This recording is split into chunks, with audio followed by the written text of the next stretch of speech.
बिस्मिल्लाहिर्रहमानिर्रहीम अस्सलाम वालेकुम। मैं हूं सलमान हैदर। दुआ है परवरदिगार से कि उसने आपको और आपके अहले खाना को अपनी हिफ्ज़ व अमान में रखा हो। लगता है chief justice of Pakistan justice Qazi Faez Isa साहब ना अब मकाफात अमल का शिकार हो रहे हैं और वो होने लगे और मज़ीद हो भी रहे हैं। और जो जो उन्होंने किया लोगों के साथ, इदारों के साथ, सीनियर्स के साथ, जिन जिन चीज़ की वो निशानदेही करते थे, अब उनको, जी हाँ, दीगर जजेस उस तरफ इशारा करके बता रहे हैं कि सर आप ये कहते थे और अब आप ये कर रहे हैं। बड़ी एक ब्रेकिंग न्यूज़ है जो मैंने आपके साथ शेयर करनी है, कोई और नहीं, चीफ जस्टिस ने ही चीफ जस्टिस काजी फायज ईसा साहब के ऊपर ना बड़े बोझल दिल के साथ एक बड़ा तगड़ा ख़त लिखा है। माजी में क्या तो होता रहा उसकी कुछ डिटेल्स इसके साथ अटैच हैं। वो जो ये धमकिया में इस ख़त नहीं है एंथ्रेक्स पाउडर के साथ जो चीफ सुप्रीम कोर्ट पहुंचे, उसका खुरा लग गया सर। कहाँ से आया, कौन सा शहर था, कौन सा डाकखाना था, सब चीज़ें सामने आ गई जी। उसकी तफसील भी मैं आपके सामने रखता हूँ। राना सनाउल्लाह यकीन करेंगे, वो कह रहे हैं इमरान खान बेगुनाह है, इमरान खान के केसेस भोंडे हैं, इमरान खान के केसेस जाली हैं, इमरान खान पॉलिटिकल इंजीनियरिंग का शिकार हुआ। इमरान खान के ऊपर अगर कोई भी जज इन केसेस को देखेगा और हर हाल में इमरान खान को रिहा करेगा, जमानत नहीं देगा, रिहा करेगा। राना सनाउल्लाह साहब क्या थे, वो कहते हैं ना, तुम जब नहीं बोलोगे तो तुम्हारे अजाब बोलेंगे। दुनिया में चंदी बीटों में ये राना साहब ही बनाने वाले, इस्टेब्लिशमेंट के साथ मिलकर हकीम राना सनाउल्लाह बनने वाले आज खुद इमरान खान साहब के हक में गवाहियाँ दे रहे हैं। वो है सर, ईद के बाद वो दबादब मस्करंदर वाला जो सेकंड पार्ट है ना सर, जी हाँ, पाकिस्तान तहरीक साहब ने उसका भी ऐलान कर दिया।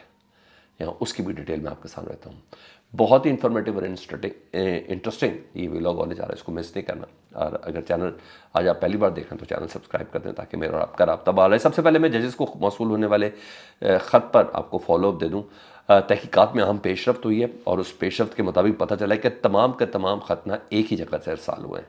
पहली बात तो ये, और सबका पैटर्न और डाकखाना भी एक ही है। और थाना सीटीडी में मुकदमा दर्ज कर दिया गया 780 दहशतगर्दी के तहत और 507 के तहत मुकदमा दर्ज किया गया है। खतूत में ये 4 लिफाफे थे ना जिसकी इतला बाकायदा सीटीडी को दी गई और फिर बीडीएस और ये तमाम लोग आ गए उसमें ना, तो जिसमें chief justice justice Qazi Faez Isa साहब को एक ख़त मौसूल हुआ, बाकी दीगर 3 जजेस जिनका मैंने आपको जस्टिस मंसूर अली शाह, जस्टिस अतर मिनल्लाह और जस्टिस मंदोखेल साहब, इन तमाम को ये ख़त मौसूल हुए थे।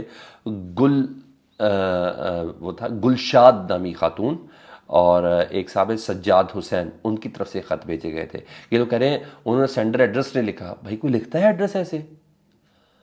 अजीब हैरानगी की बात है। तो बहरहाल और ये हुआ है और उन्होंने रावलपिंडी का डाकखाना इस्तेमाल किया है। ठीक है, बज़ाहिर ये सारा जो मामला है ना सर, ये इतना सादा मामला नहीं मालूम हो रहा और बाज़ दफ़ा किसी एक को धमकी देनी होती है, उसके साथ साथ यानी 4-5 और को भी दे दी जाती है ताकि पता ना चल सके एड्रेस ही कौन था, किसको मुखातिब करके ये धमकी दी गई, लेकिन मैसेज उस बंदे को ज़रूर पहुंच जाता है। इस मामले की तरफ भी देखना है। चीज़ें तो कंफ्यूज करने के लिए हैं आपको और मेरे लिए, लेकिन हमने होना नहीं है। अच्छा, चीफ जस्टिस, अब मामला ये हुआ है कि यहाँ तो ये चीज़ चल रही थी, उधर क्या हुआ कि पाकिस्तान, दूसरा ये हुआ कि काजी फायज ईसा साहब जो पाकिस्तान के चीफ जस्टिस साहब हैं, उनकी अदालती एडमिनिस्ट्रेटिव मामलात के अंदर बहुत गड़बड़ चल रही है और वो तेज़ी से उसके अंदर तेज़ी आती जा रही है। और इस बार कोई और नहीं, पेशावर हाई कोर्ट के चीफ जस्टिस साहब ने मुखातिब किया और बड़ा ख़तरनाक ख़त लिखा है। यानी मैं कहता पूरी ACR है उसमें, चीफ जस्टिस काजी फायज ईसा साहब की पूरी ACR उन्होंने लिख के दी है। और एक वक्त था ना, आपको याद होगा कि काजी फायज ईसा साहब, मैंने कहा ना, वो खुद अपने मकाफात अमल का शिकार हो गए। काजी फायज ईसा साहब ना चीफ जस्टिस उमर अता बंदियाल साहब को या उससे पहले जजेस को ख़त लिखते थे कि आप सीनियरिटी को इग्नोर करते हैं, आप ज़ाती पसंद नापसंद का ख्याल रखते हैं, आप मेरिट को प्रिवेल नहीं होने देते। याद है आपको ये सारे खतूत? मुझे तो बहुत अच्छे से याद है।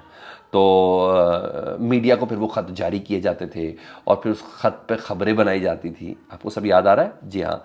और फिर सुप्रीम कौमी असम्बली के इजलास हो जाते थे, उसके ऊपर सेनेट पे खिताबत हो जाती थी उसमें, क्योंकि एक्ट ऑफ पार्लियामेंट है, पार्लियामेंट की तकरीर का कोई हिसाब किताब नहीं होता, कोई नोटिस नहीं लिया जाता। याद आ रहा है आपको सब कुछ? हाँ जी।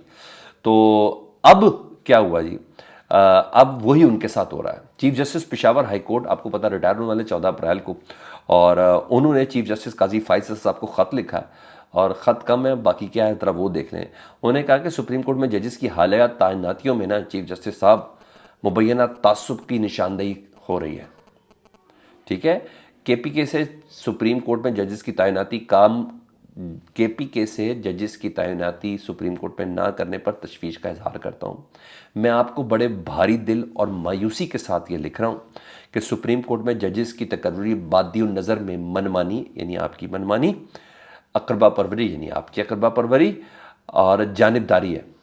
खाली असामियों में बलूचिस्तान हाई कोर्ट के चीफ जस्टिस को सुप्रीम कोर्ट में तैनात किया गया, मगर दीगर 4 असामियाँ भी थीं और चीफ जस्टिस ने अपने सूबे से, जी हाँ वो नईम अफगान साहब ना बलूचिस्तान से ना, आपने अपने सूबे से नईम अफगान साहब की तैनाती की, जिसकी तैनाती पे मैं बहुत खुश हूँ, मगर मेरी सीनियरिटी का क्या बना उस पर गौर क्यों नहीं किया गया। और गौर ही नहीं किया कि जानबूझ के इजलास बुलाया नहीं जा रहा ताकि ये साहब किसी तरह चीफ जस्टिस जो पेशावर हाई कोर्ट है ये तब तक अपनी मुद्दत मुलाजमत मुकम्मल कर लें। उन्होंने कहा मैं पाकिस्तान की तमाम हाई कोर्ट में दूसरा सीनियर तरीन जज हूँ और तो और सुप्रीम जुडिशल काउंसिल का अहम तरीन रुकन भी हूँ।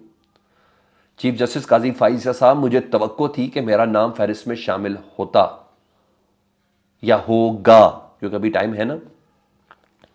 और पाकिस्तान के जो टैक्स दहिंदगान हैं, जिनके टैक्स के पैसों से हमारी तनख्वाहें जाती हैं, वो पुरुमीद है कि आप ये काम करेंगे।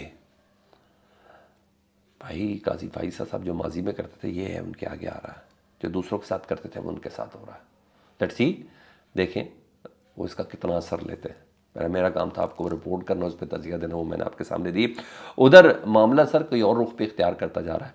मैंने बोला ना आपके जिस्म के अज़ाब बोलेंगे, हाथ बोलेंगे, आंखें बोलेंगी, पलकें बोलेंगी, तो यही शायद हो रहा। राना सनाउल्लाह साहब की मायूसी का सिलसिला इतना बढ़ गया है, कल तो उन्होंने यहाँ तक कह दिया वज़ीर दाखिला मोहसिन नकवी साहब से मुतल्लिक अपनी बेबसी का इतना इजहार किया कि मोहसिन नकवी साहब का शुक्रिया कि वज़ीर दाखिला पे मान गए। अगर वो चाहते तो वज़ीर आज़म पाकिस्तान भी बन सकते थे, और अगर वो चाहें वो दोबारा से वज़ीर आला पंजाब भी बन सकते हैं। यानी उन्होंने बता दिया कि हम इतने बेबस हैं, कुछ तयनातियों से मुतल्लिक, कुछ लोगों से मुतल्लिक, हमें इस हद तक बांध के मारा गया। तो अब क्या कह रहे हैं जी, फिर उन्होंने कहा कि मुझे ऐसा लगता है कि हम जेल जाएंगे सारे, और ये भी बता रहे हैं। अब उन्होंने एक नया काम खोल दिया, और जो काम खोला वो तो सर इमरान खान साहब के हक़ में। और मेरा ख्याल है कि इतना हो गया है कि अब इमरान खान साहब के हक़ में उन्होंने बातें करना शुरू कर दी हैं। वो कहते हैं जब सज़ाएँ इमरान खान को दी जा रही थी ना, उस वक्त मैंने कहा था कि ये सज़ाएँ इमरान खान को फ़ायदा देंगी और वो हमदर्दी का वोट हासिल करेगा। देखें ऐसा ही हुआ। इलेक्शन से पहले तोशाखाना, साइफर केस और इद्दत पे निकाह पर सज़ाएँ सुनाई गई जो ठीक नहीं थी। जिस जज के पास भी ये केस जाएगा, अगर उसने इंसाफ से काम लिया तो वो जज उन्हें बरी कर देगा, जमानत नहीं देगा, बरी कर देगा। बड़ी बात है सारी इमरान खान साहब के हक़ में बातें कर रहे हैं। सज़ाएँ उजलत में दी गई वो ये कह रहे हैं, यानी ये तमाम सज़ाएँ जानबूझकर दी गई हैं, ठीक है। और राना साहब खुद ही थे इन सारी चीज़ों के अंदर बहुत ज़्यादा इन्वॉल्व, मगर वो तो आपको पता है कोई इस्तेमाल कोई और कर रहा होता है। मतलब पॉलिटिकल इंजीनियरिंग का राना सनाउल्लाह साहब, हकीम राना सनाउल्लाह साहब, साबिक वज़ीर दाखिला, पाकिस्तान की एक बड़ी सियासी जमात मुस्लिम लीग नून के पंजाब के सदर, और नवाज़ शरीफ साहब के दस्ते ख़ास, जी हाँ, वो कह रहे हैं कि इमरान खान साहब को पॉलिटिकल इंजीनियरिंग का हमने शिकार किया है, और वो इस बात का एतराफ़ कर रहे हैं। वो कहते हैं प्रोजेक्ट इमरान खान लाने के लिए सबसे पहले सब कुछ किया गया।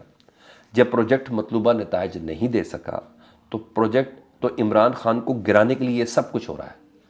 यानी इस वक्त शहबाज शरीफ साहब की हुकूमत, ये वाली हुकूमत, और जो केसेस इमरान खान साहब पे बने 9 मई और दीगर तमाम चीज़ें ना इमरान खान को गिराने के लिए किया जा रहा है। मतलब सारा एतराफ़ कर रहे हैं यार राना सनाउल्लाह साहब। अब क्या चाहिए? PTI कुछ भी ना करे ना, सिर्फ इस एतराफ़ को ही चलाती रहना रोज़। मेरा ख्याल है इससे बड़ा बयानिया कोई नहीं है। और शायद ये लोग अब ऐसी बातें इसलिए करेंगे, इनको ये भी अंदाज़ा है या ये चाहते हैं कि हुकूमत चली जाए इनकी और इनकी सियासत बच जाए, मगर अब बहुत देर हो चुकी।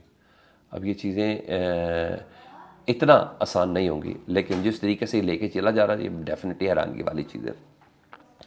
एक और ख़बर थी कि इस्लामाबाद में पाकिस्तान तहरीक साहब ने 30 मार्च को जलसा करना था, वो जलसा उन्होंने नहीं किया था, और एक और दूसरी डेट दी थी इससे पहले की, मगर वो भी कैंसिल होगी। बैरिस्टर गौहर साहब ने खुद ऐलान किया है, उन्होंने कहा हमारी दूसरी अपोजिशन पार्टियों के साथ हमारे इत्तेहाद जारी है जी, बात हो गई है जी, और हम ईद के बाद एक बड़ा जलसा करेंगे।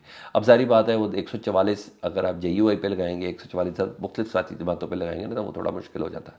तो ये भरपूर तरीके से ईद के बाद प्रेशर डालेंगे, प्लान के अंदर है। ये चल रहा है सर इस वक्त। फीडबैक से मुतालिक ज़रूर आगा करें। अपना बहुत ख्याल रखें। अल्लाहुम्मा सल्ली अला मुहम्मद व आले मुहम्मद।